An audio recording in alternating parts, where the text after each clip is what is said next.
वचन दिले तू मला ह्या मालिकेच्या आजच्या भागामध्ये आपण पाहतो आजी ही आता विचारत असते, ऊर्जा बेटा पोटभर व्यवस्थित जेवलीस ना? त्यावर ऊर्जा म्हणते, हो हो मी एकदम व्यवस्थित जेवली आजी. त्याबरोबर मग आजी आता ऊर्जाला म्हणत असते, ऊर्जा अगं आज तुझी खूप जास्त दमछाक झालेली आहे, त्यामुळे आता इकडे निवांत तू आराम कर म्हणजे तुला बरं वाटेल. आणि त्यानंतर आजी तिकडनं निघून जाते. त्याबरोबर मग शौर्य हा ऊर्जाचा हात पकडतो आणि आता तो ऊर्जाला म्हणत असतो, ऊर्जा ऐक ना. ऊर्जा म्हणते, शौर्य तुझं काय चाललंय? हात सोड माझा. शौर्य म्हणत असतो, अगं असं कसं काय बोलतेस तू? बायको आहेस तू माझी, तुझ्यासोबत राहता यावं म्हणूनच तर लग्न केलं आहे ना मी. त्याबरोबर ऊर्जा म्हणत असते, नाही हो ते सगळं बरोबर आहे शौर्य, पण जोपर्यंत पूजा होत नाही तोपर्यंत आपण दोघांनी एकत्र राहायचं नाही असं आपल्याला आधीच आपल्या घरच्यांनी सांगितलं आहे की नाही.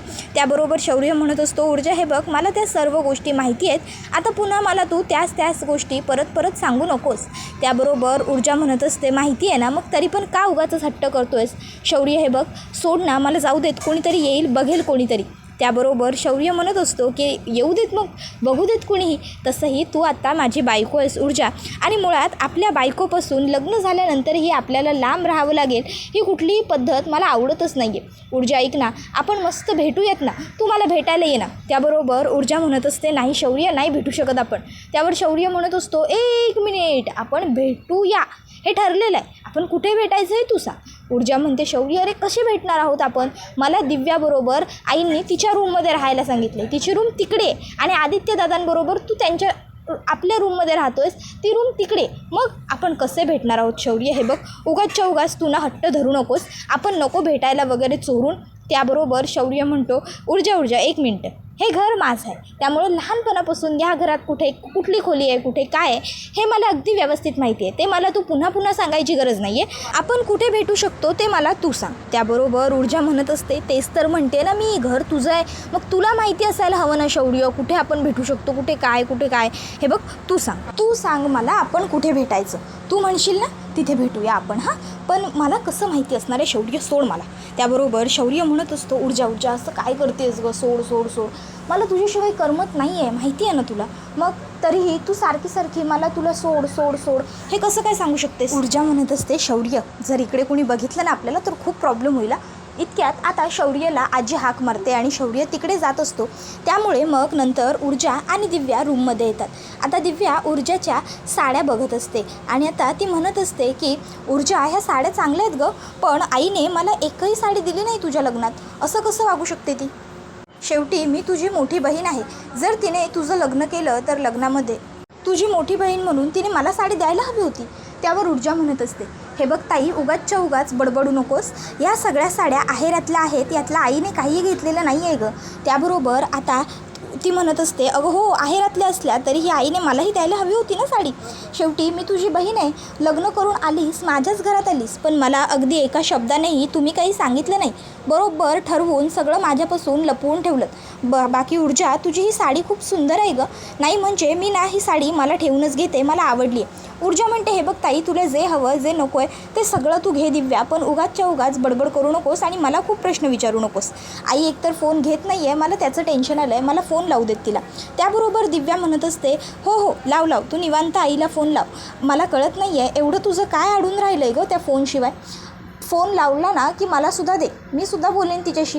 त्याबरोबर मग ऊर्जा म्हणत असते, आईचं माझ्याशी बोलणं झालेलं नाही आहे म्हणून मी आईला फोन करते, तुझ्यासाठी काय मी आईला फोन करत नाही आहे, आईने फोन उचलला नाही आहे. त्याबरोबर दिव्या म्हणत असते, अगं मग नको उचलू देत ना फोन.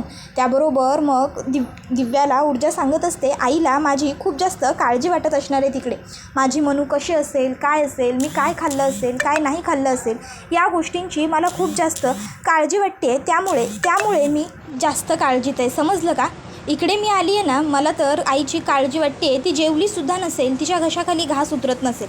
त्यावर आता लगेचच दिव्या म्हणते, हो नसेलच उतरत घास, तसंही आईचं तुझ्यावरच खूप जास्त प्रेम होतं ना, माझं काय, माझं आईला काही नव्हतंच. त्याबरोबर मग ऊर्जा म्हणत असते, तू काय बोलतेस दिव्या, तुला कळतंय का? मग दिव्या म्हणते, बरं ठीक आहे, असू दे, कर तू निवांत आईला फोन कर, पण हो फोन केलास आणि आईला फोन लागला ना की मलासुद्धा दे, नाही तुला लग्नात आहेर काय मिळाले ते मलाही विचारायचं आहे, आहेर म्हणून काय देऊ शकतात आपल्या चाळीतले लोक, फार तर कपांचे सेट, डबे स्टीलचे, नाहीतर काय प्लास्टिकची काहीतरी वस्तू. त्यापेक्षा त्यांची जास्त लायकीच काय आहे. ऊर्जा म्हणत असते, तुझी खूप लायकी आहे का गं? त्याबरोबर दिव्या म्हणते, ऊर्जा मला सांग, मी आदित्यला पटवला म्हणून तू शौर्याला पटवलंस ना गं? त्याबरोबर ऊर्जा म्हणते, शी दिव्या काय भाषा आहे ही, पटवलं वगैरे? हे बघ असं काही नाही आहे, समजलं ना? उगाचच्या उगाच जे तोंडाला येईल तसं बरळू नकोस, समजलं? त्याबरोबर दिव्या म्हणते, बरोबर असू दे असू दे, मला उगाचच्या उगाच या सगळ्याच्या खोलात शिरण्यात काहीही रस नाही आहे. तू बस आईला फोन करत मी ह्या साड्या ठेवते. मी एक काम करते ना, मी ह्या सगळ्या साड्या मला ठेवून घेते.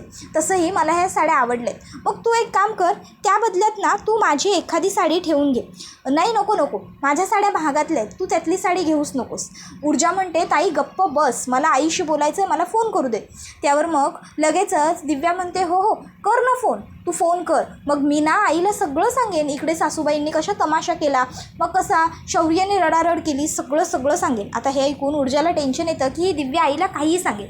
म्हणून मग ऊर्जा आईला मेसेज करून सांगते, आई इकडे सगळं चांगलं आहे, तू फोन उचलत नाही आहेस ना, म्हणून मेसेज करून ठेवते. आणि हो, मी तुला भेटायला येणारच आहे, तेव्हा मी आले ना की मग मी तुला सगळं सविस्तर सांगेन, तेव्हा आपण बोलू. त्यानंतर मग ऊर्जा फोन ठेवून देते आणि ती आता विचार करत असते, आई काहीतरी खाऊन घे, अशीच उपाशी बसून राहू नकोस. तर दुसऱ्या बाजूला इकडे शौर्य ऊर्जाला मिस करत असतो.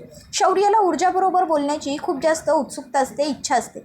मग शौर्य ऊर्जाला फोन करतो आणि तो म्हणत असतो, ऊर्जा भेटायला येतेस ना तू? आणि इतक्यात ऊर्जा फोन कट करते. शौर्य हा आदित्यला म्हणतो, अरे तिने फोन कट केला. त्याबरोबर आदित्य म्हणतो, अरे मला माहिती होतं ती फोन कट करणारच होती, तसंही आता ती मस्त ढाराडूर झोपली असेल आणि तू तिला सतवतोयस. त्याबरोबर मग शौर्य म्हणतो, अरे नाही रे, ती झोपलेली नाही आहे, मला माहिती आहे. त्यावर आदित्य म्हणतो, अरे मग चुकून डिस्कनेक्ट झाला असेल, मुद्दामून कशाला तिने कट केला असेल. त्याबरोबर मग शौर्य म्हणतो, डिस्कनेक्ट झाला असेल का, मग परत करू का? त्याबरोबर मग आता आदित्य म्हणत असतो, नको नको, अरे तिच्याबरोबर तिकडे दिव्या आहे. जर दिव्याला कळलं ना की तू ऊर्जाला भेटायला बोलवतोयस तर मग ती अख्खं घर डोक्यावर घेईल, सगळ्यांना सांगेल. त्याबरोबर मग आता आदित्यला शौर्य म्हणतो, मग जर ऊर्जाला भेटण्यासाठी मला दिव्या वहिनीने मदत नाही केली तर कसं चालेल? मग मी कशी भेटू? आम्ही कसे भेटू? आमची भेट कशी होईल? आदित्य म्हणतो, एक काम करतो मी ना, पहिले तर दिव्याला घरातनं बाहेर काढतो. एकदा का मी माझ्या त्या खडूस बायकोला तिकडनं बाहेर काढलं की मग तू तुझ्या बायकोला भेटायला जा, ओके? मग तू तिकडनं तिला घेऊन जा. त्याबरोबर आता लगेचच शौर्य म्हणतो, अरे पण दिव्या वहिनीला समजेलच ना ऊर्जा रूममध्ये नाही येते. त्याबरोबर आता शौर्यला आदित्य सांगतो, अरे तिला समजू देत ना, पण तिला हे नाही ना समजणार की तुम्ही दोघं कुठे आहात आणि ऊर्जा तुझ्याबरोबर आहे. जर तिला हे कळलं ना की ऊर्जा तुझ्याबरोबर आहे तर ती त्या गोष्टीचा खूप मोठा कलेश करेल. त्यामुळे ती तुझ्यासोबत आहे हे काही तिला कळायला नको आहे. कळतं आहे का तुला मी काय सांगतोय ते? त्याबरोबर शौर्य म्हणतो, ठीक आहे, अरे पण तू दिव्या वहिनीला बाहेर काढणार तरी काय कारण सांगून? त्याबरोबर आता आदित्य म्हणतो, ते बघू पुढचं पुढे, चल काहीही करून आपल्याला दिव्याला तिकडनं बाहेर घालवावंच लागेल. जेव्हा दिव्या बाहेर जाईल ना तेव्हाच फक्त तुम्हा दोघांना एकमेकाशी बोलता येईल, एकमेकांना भेटता येईल. चल चल चल काय करायचं बघूया. आणि मग दोघं भाऊ आता ऊर्जा आणि दिव्याच्या रूमकडे येतात. आता तिकडे आल्याच्यानंतर ते दोघं तिकडे पुढे जाणारच असतात. इतक्यात त्या ठिकाणी हर्षवर्धन फोनवर बोलत उतरतो. आता हर्षवर्धन फोनवर बोलत असतो आणि आता तो म्हणत असतो की हो हो, उद्या आपण त्या क्लायंटबरोबर मीटिंग करणारच आहोत.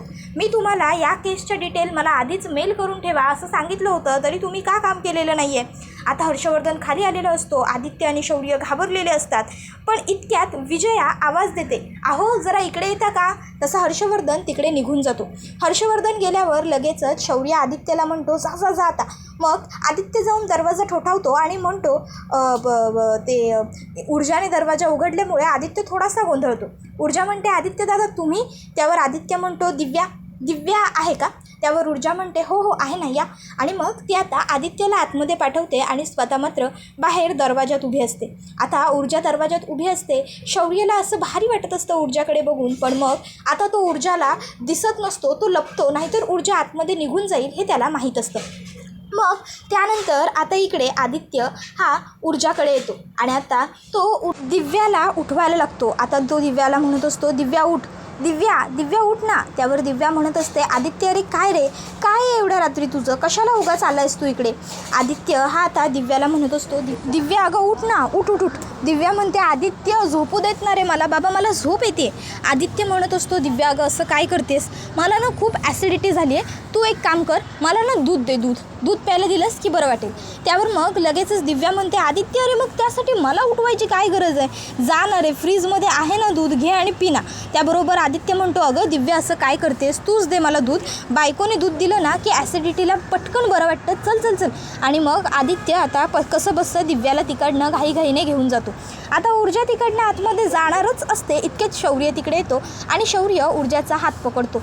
आता शौर्याने ऊर्जाचा हात पकडल्याबरोबर इकडे लगेचच ऊर्जा म्हणते शौर्य अरे तू काय. त्यावर शौर्य ऊर्जाला तिकडनं खेचत बाजूला एका कोपऱ्यात घेऊन जातो. आता शौर्याने कोपऱ्यात नेल्यावर मग ऊर्जा म्हणत असते शौर्य अरे काय चाललंय तुझं आणि तू इकडे कसा काय आलास. त्यावर शौर्य म्हणत असतो कसा काय म्हणजे, तुला भेटायचं होतं म्हणून आलो आहे मी इकडे. ऊर्जा म्हणत असते शौर्य तुला कळतंय का, तू काय बघतोयस ते वेड्यासारखं, हे बघ जर कोणी बघितलं ना तर खूप मोठा प्रॉब्लेम होईल.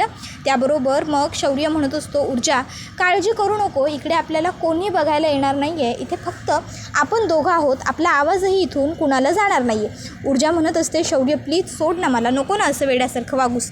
शौर्य म्हणत असतो अरे तुझ्याबरोबर असताना मला शहाण्यासारखं वागायचंच तर नाही आहे, मला फक्त वेडेपणा करायचं आहे. ऊर्जा तुझ्यासोबत ना मला खूप काही करायचं आहे, तुझ्यासोबत मला मोकळ्या रस्त्यावरून भरपूर फिरायचं आहे, तुझ्यासोबत मला समुद्रांच्या लाटा अनुभवायच्या आहेत, तुझ्यासमोर मला नदीत एन्जॉय करायचं आहे, तुला मला ह्या जगातलं सगळं सौंदर्य दाखवायचं आहे आणि ते सौंदर्य पाहत असताना तुझ्या चेहऱ्यावरती आलेलं हसू मला बघायचं आहे. ऊर्जा तुझ्या चेहऱ्यावर हसू आणण्यासाठी ना मी काहीही अगदी काहीही करू शकतो खरंच.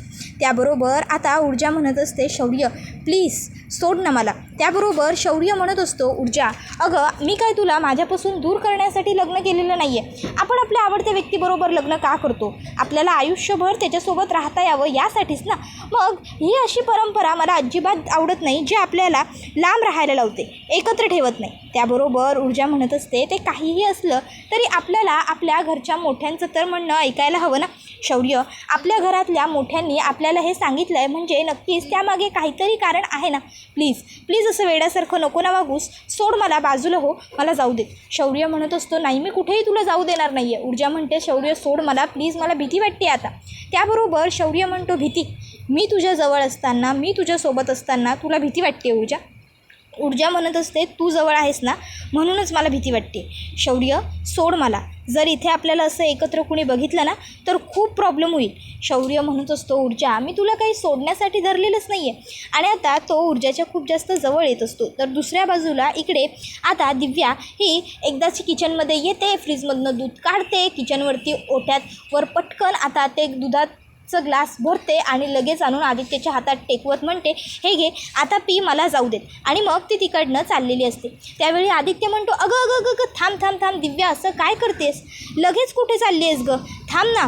त्याबरोबर दिव्या म्हणते आता काय आहे आदित्य, दूध दे म्हणालंस तर येऊन दूध दिलं आहे ना मी. त्याबरोबर आदित्य म्हणत असतो अगं तू गरम आहे की थंड आहे ते बघ ना, मला तपासून सांग. त्यावर दिव्या म्हणते आदित्य ते दूध थंडच आहे, मी तुला आत्ता फ्रीजमधनं काढून दिलं आहे ना दूध.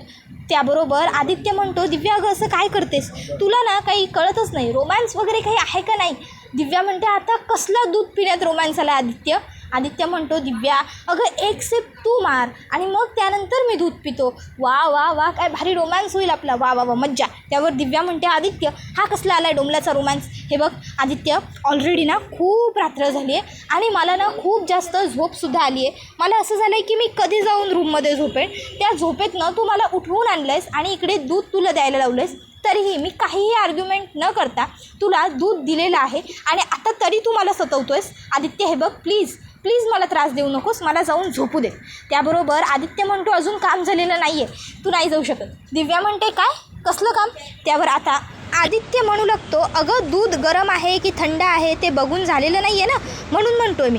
त्याबरोबर मग आता ती म्हणते ए ते बेचव दूध मी नाही पिणार नुसतं. त्याबरोबर आदित्य म्हणतो तेच तर म्हणतोय बेचव आहे हे दूध. तू एक काम कर ना, तू ह्यामध्ये छानपैकी मस्तपैकी तू चॉकलेट मिल्कशेक बनवतेस तसं मला बनवून दे ना.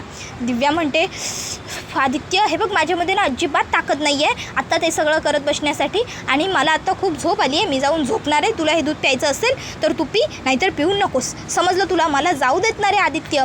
आदित्य म्हणतो की नाही नाही दिव्या असं कसं बोलतेस तू. अगं मी नवरा आहे ना तुझा दिव्या. आजपर्यंत आयुष्यात मी तुला काही काम सांगितलेलं नाही आहे. त्याबरोबर मग दिव्या म्हणत असते अरे पण तू जे काम सांगतोयस त्याला काही अर्थ नाहीच आहे. ऑलरेडी दूध थंड आहे आणि तू म्हणतोयस की थंड नाही आहे. तू पिऊन तरी बघ. मग आदित्य ते दूध पितो आणि म्हणतो की नाही नाही हे दूध मला आणखीन थंड हवं आहे. तू एक काम कर यामध्ये ना आणखीन थोडे आईस क्यूब टाक. जा. मग दिव्या आता आईस क्यूब टाकायला दूध घेऊन जाते. आदित्य मनातून शौर्याला शिव्या घालत म्हणतो की शौर्य जर मला हे थंडगार दूध पिऊन काही झालं ना तर बघतो तुझ्याकडे. तर इकडे ऊर्जा म्हणत असते शौर्य प्लीज मला जाऊ देत ना. अरे दिव्याला कळलं ना तर उगाच ते अख्खं घर डोक्यावर घेईल. ती सगळ्यांना सांगेल रे हे सगळं. त्याबरोबर शौर्य म्हणत असतो दिव्या वहिनीला कळू नये म्हणूनच तर आदित्य दादा तिला घेऊन किचनमध्ये गेलाय ना. त्यावर ऊर्जा म्हणते काय. त्यावर शौर्य म्हणतो हो आदित्य दादाला ॲसिडिटी वगैरे काही झालेलं नाही आहे. दिव्या वहिनीला अडकवून ठेवण्यासाठीच आदित्य दादा तिकडे गेला आहे. त्यावर ऊर्जा म्हणते म्हणजे शौर्य हा सगळा तुझा प्लॅन होता. त्यावर शौर्य म्हणतो हो ऊर्जा तुला भेटण्यासाठी मी काहीही करू शकतो, काहीही, समजलं असेलच तुला ना.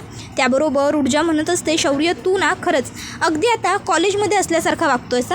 प्लीज असं नको ना वागू, सोड ना. शौर्य म्हणत असतो ऊर्जा नाही गं मला ना तुझ्याबरोबर खूप वेळ घालवायचा आहे. मला ना आपण हे असं वेगळं राहणं मुळात पसंतच नाही आहे. मी काय म्हणतो आपण एक काम करूया, आपण ना थेट आपल्या रूममध्ये जाऊया, चल तू माझ्याबरोबर. त्यावेळी ऊर्जा शौर्याला सांगते नाही शौर्य आपण असं नाही करू शकत, प्लीज थांब.